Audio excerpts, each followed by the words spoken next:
Who gave coalition forces in Libya the right to eliminate Gaddafi? Well, that's the question Vladimir Putin's been asking during an official visit to Denmark. The Russian premier also said NATO has effectively joined one of the warring sides in the conflict, and more responsible action should be taken instead. RT's Daniel Bushell joins us now live for this in Brussels. Daniel, so the Russian Prime Minister has effectively lashed out on the operation there in Libya.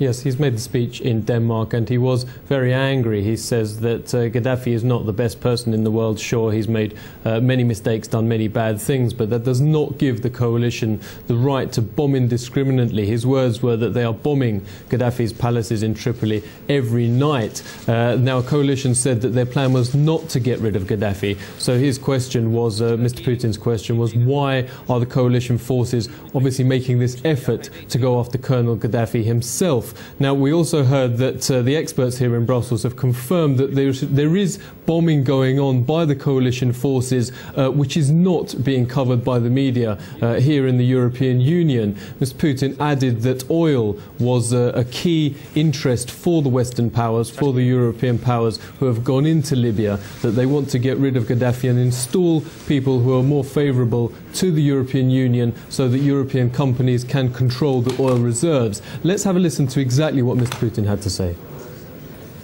The coalition said destroying Gaddafi was not their goal. Then why bomb his palaces? Now some officials have claimed that eliminating him was in fact their goal. Who gave them that right? Did he have a fair trial? Returning to the no-fly zone, the bombings are destroying the country's entire infrastructure. When the so-called civilized world uses all its military power against a small country, destroying what's been created by generations, I don't know if that's good.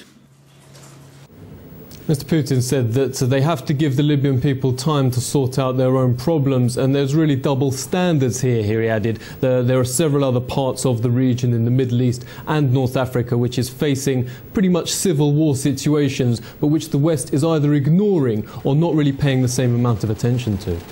Well, Daniel, there have been reports about an EU plan to send army convoys to assist humanitarian aid there in Libya. Of course, there'll be those who say, well, this is really the start of a military ground operation, something, of course, that allies were adamant wouldn't happen. Yeah, absolutely. I heard these rumours for the first time a few weeks ago that the EU plans to send up to 1,000 troops under the guise of so-called humanitarian aid. Russia fears that this will be used to plan an invasion and to carry out an invasion of Libya on the pretext of supporting humanitarian aid to the Libyan people. The draft plan is called U4 Libya. It's supported by the 27 member states of the European Union, prepared by them, and it provides for ground troops, in fact, to be deployed by the Western coalition. In the port city of Misrata, which is currently under siege by forces loyal to Muammar Gaddafi. Here in Brussels, Michael Mann, the chief spokesman to the European Union High Representative Catherine Ashton, said that they would only send up to 1,000 troops, and the troops would only be used if they came under attack. Otherwise, they would only defend aid. Now, Russia has said that it will only support another UN resolution if it explicitly says that it will not continue the violence, that if it ends the violence and starts negotiations, then that is the only condition under which they would support that. Now, I've been speaking to military analysts here in Brussels, and they confirm that ground troops are already in operation in Libya. This is not being covered by the media in the European Union, but troops are already in operation, and they are pushing forward in Libya with Colonel Gaddafi as the target.